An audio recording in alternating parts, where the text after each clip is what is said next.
राम राम किसान भाइयों, स्वागत है फिर से एक बार मेरे YouTube चैनल वृंदा फार्म में। और काफ़ी दिनों के बाद हम जो है वीडियो शूट कर रहे हैं और आज हम हमारे प्लॉट में आए हैं जहां पर सोयाबीन की एक नई वैरायटी लगी हुई है जिसका नाम है JS 2433।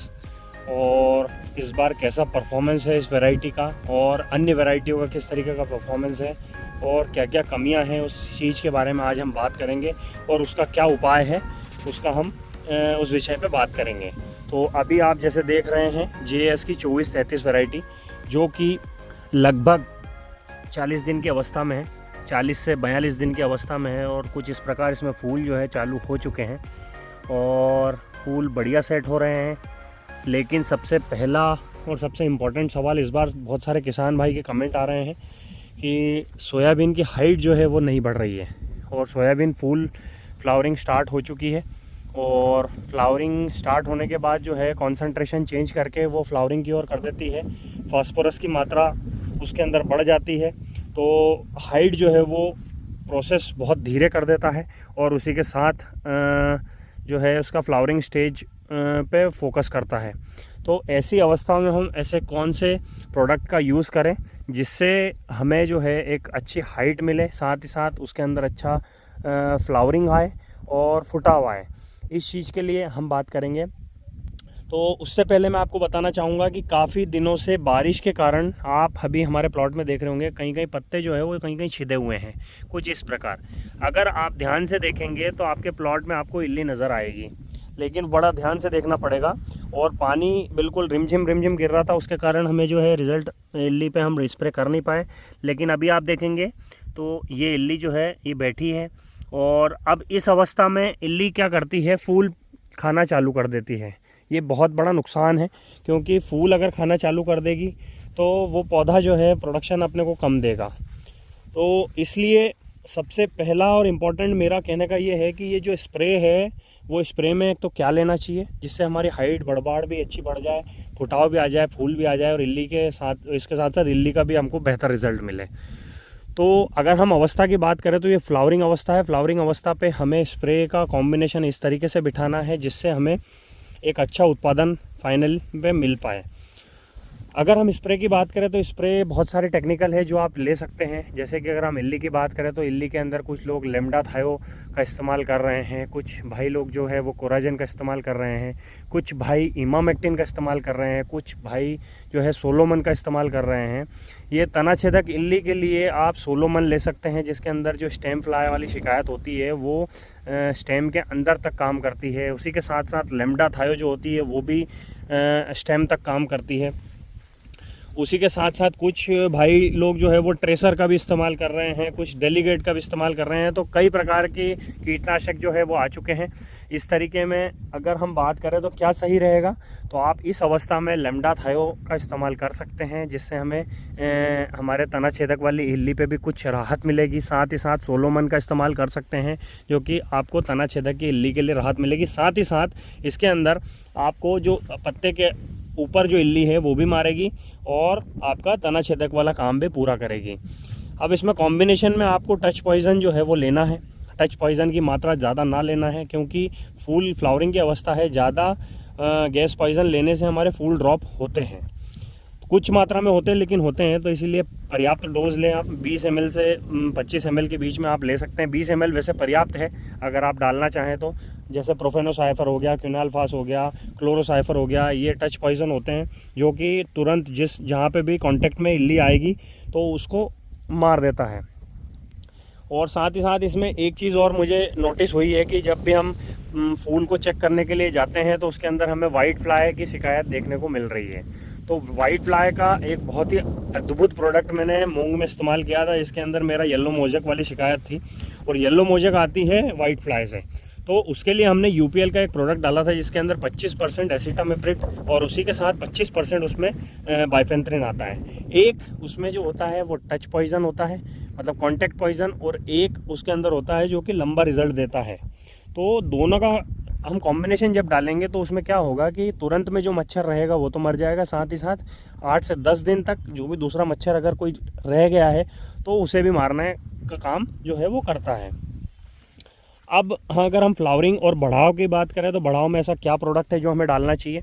तो बढ़ाव के लिए आप अगर देखेंगे तो सबसे बढ़िया जो रिज़ल्ट मैंने देखा है मेरे ही प्लॉट में, स्टार्टिंग फेज़ में मेरी सोयाबीनें कुछ बढ़ नहीं रही थी, कुछ समस्या आ गई थी, तो उस टाइम पे हमने कृषि रसायन का पोषक सुपर का इस्तेमाल किया था।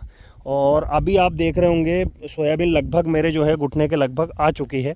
कुछ प्लॉटों में अभी भी हाइट उनकी कम है, तो इसीलिए मेरा पर्सनली ये मानना है कि आप ऐसी अवस्था में पोषक सुपर का इस्तेमाल अगर करेंगे तो आपको बेस्ट रिज़ल्ट मिलेगा, क्योंकि उसके अंदर एक तो अपना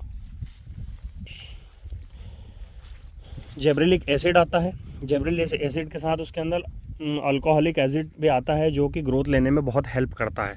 तो एक तो वो ले सकते हैं, साथ ही साथ अगर आप वो नहीं ले सकते तो आप सुमिटोमो का होशी ले सकते हैं, उसके अंदर भी जेब्रिलिक एसिड आता है। उसी के साथ अगर आप तीसरा कुछ और लेना चाहें तो तीसरा आप प्रोजीब इजी के पाउच जो है वो ले सकते हैं किसी भी टॉनिक के साथ में, आपको उससे भी बहुत अच्छा रिज़ल्ट मिलेगा। साथ ही साथ अगर आप टॉनिक की बात करें जिसमें हमें फूल का जो वृद्धि वो हो सके, तो उसके लिए अगर हम बात करें तो आप गोदरेज का डबल ले सकते हैं। उसके बाद में आप विद्युत ले सकते हैं, विद्युत का भी बहुत अच्छा रिज़ल्ट है। एक टाटा का बाहर आता है, आप उसका इस्तेमाल कर सकते हैं।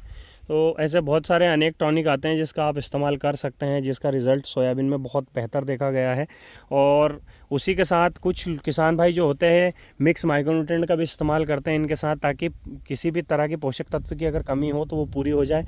उससे हमें प्रोडक्शन जो है वो बहुत अच्छे से देखने को मिलता है। तो ये कॉम्बिनेशन अगर आप लेंगे तो आपको बेहतर रिज़ल्ट देखने को मिलेगा। कुछ किसान भाई जो हैं इस अवस्था में प्रेक्सर भी डालते हैं या अन्य फंगिसाइड भी डालते हैं, जिससे पौधा जो है सहनशील बन जाता है। उसके बाद उसकी गुणवत्ता में अच्छा रिज़ल्ट मिलेगा, कोई भी बीमारियां जो है वो इजीली नहीं लगती, और उसी के साथ साथ उसकी अवधि जो है वो 5 से 7 दिन बढ़ जाती है।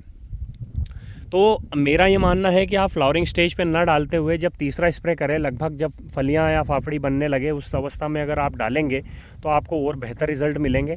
क्योंकि उस अवस्था में हम एक स्प्रे थोड़ा सा जल्दी लगेगा, क्योंकि 10-12 दिन के अराउंड हमें स्प्रे जो है करना पड़ता है। लेकिन उस अवस्था में क्या होता है, फली फाफड़ी में मतलब सही टाइम होता है, क्योंकि पौधा आप देखेंगे तो पूरी तरीके से काला पड़ जाता है और पौधा पूरी तरीके से स्ट्रेस में चले जाता है।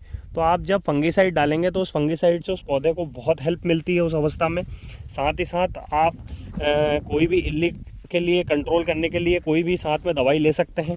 उसी के साथ आप इसके अंदर एड ऑन उस टाइम पे सल्फ़र और नाइट्रोजन और कैल्शियम की सबसे ज़्यादा ज़रूरत होती है। तो कोई भी कॉम्बिनेशन में अगर आपको मिले तो आप तीनों को कॉम्बिनेशन वाली दवाई भी लेके डाल सकते हैं, जिससे पौधे को थोड़ा सा स्ट्रेस जो है उसका दूर हो, ताकि वो ज़्यादा से ज़्यादा फलियाँ और दाने इसके अंदर बना सकें।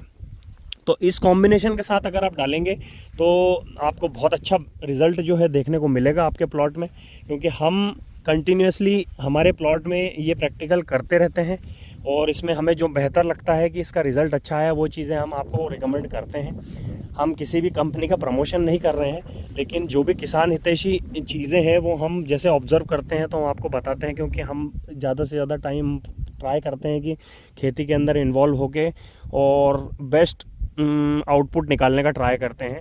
तो कुछ इस तरीके का प्लॉट हमारा अभी है और ये प्लॉट लगभग 42 से 43 दिन की अवस्था में है, और इसमें उम्मीद है हमें कि कुछ हमारे अभी ग्रोथ और होगी, और फ्लावरिंग अभी हाल फिलहाल में अच्छी है।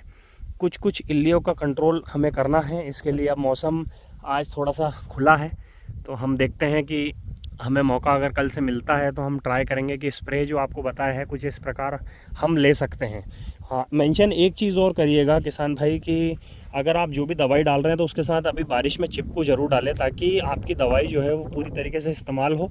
साथ ही साथ 2 से 3 दिन 4 दिन का रिज़ल्ट जो है इसमें आपको एडिशनल मिलेगा, क्योंकि दवाई अगर पत्ते के ऊपर लग रही है तो वो पूरी तरीके से फैलेगी और वो चिपकू ही कर सकता है।